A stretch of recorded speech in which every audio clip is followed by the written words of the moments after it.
Dude, in this training, we are going to run through how to design your very own resistance training program using the Accelerator by FitCoach template.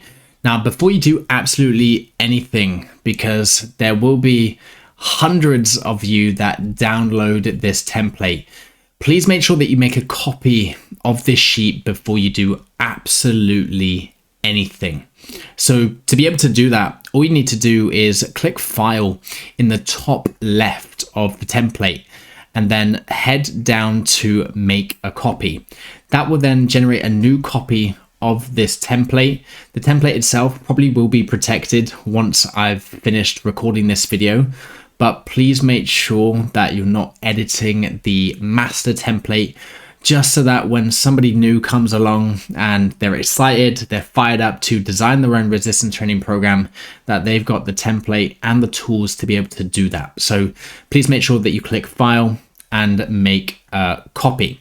So now that you've watched Training Fundamentals, how to actually design your resistance training program in 10 steps, why don't we apply that in real life? So on the left-hand side, we have got your exercise order. And as I previously mentioned, you want to include roughly 6 to 8 exercises within your resistance training session. But again, that's all dependent on time availability, volume, and also frequency.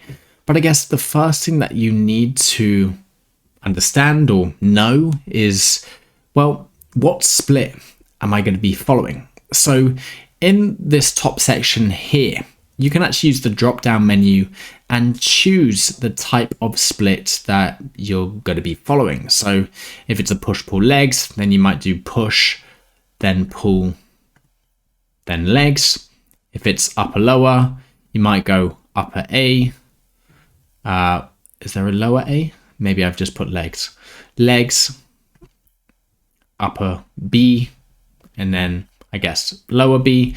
But when you make your own copy, you can actually add or take away from any of these cells. So you can make it your very own template and adapt it as and when you like.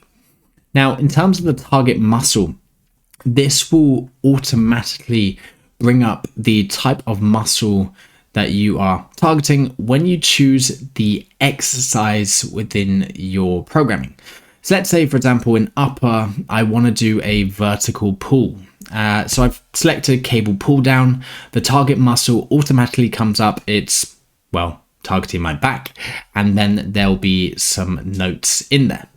Now, what you can do from here is actually choose your own repetition scheme. So you now know that anywhere between 6 to 30 reps is going to be the best for muscle building or for optimal growth. I like to work between the 6 to 9 rep range. So let's say, for example, I am doing 3 sets and then it could be 6 to 9. It's as simple as that. And you can even use a logbook just to write down the load that you are gonna be hitting. Within our FitCoach Go course, we give you that tracking system with a video breakdown of how to perform that exercise for the cable pull down and also how to progressively overload. However, in Accelerator, I guess you only get the actual template itself to design your own training program. So within the community, go and check out FitCoach Go and go and get access to the other tools and the resources to be able to build your very own resistance training program and to track those metrics. But as we start to navigate through this program, you'll notice that there are 5 sections. I would say 5 is the maximum that you should be training per week. So if you did decide to go for a push, pull, legs, push, pull split, that is how I would break it down. I wouldn't do any more than 5 resistance training sessions per week.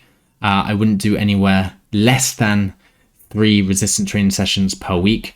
But this template itself, it allows you to customize it in a way that you can build your own program and you can add or take away things from it. So there you've got the actual session itself, you've got the exercise order, you've got the target muscle, which automatically comes through. So if I was to do, let's say, a single arm dumbbell row, but again, it's got the back in there, gives you some notes on how to actually perform it. And then you can put in your own rep scheme depending on what reps scheme you like to follow. For me, it's 6 to 9. For others, it might be 8 to 12. Or you could even say, well, if I'm doing 2 sets, I could do 1 set 6 to 9, 1 set 8 to 12. It really depends on you as the individual. Some of you might like to go as high as 15 repetitions. So for a single arm dumbbell row, you might go for a set of 6 to 9 and then 10 to 15. Please make sure that you're training through a variety of different rep ranges across every single week and you are applying progressive overload. I shall see you in the next training.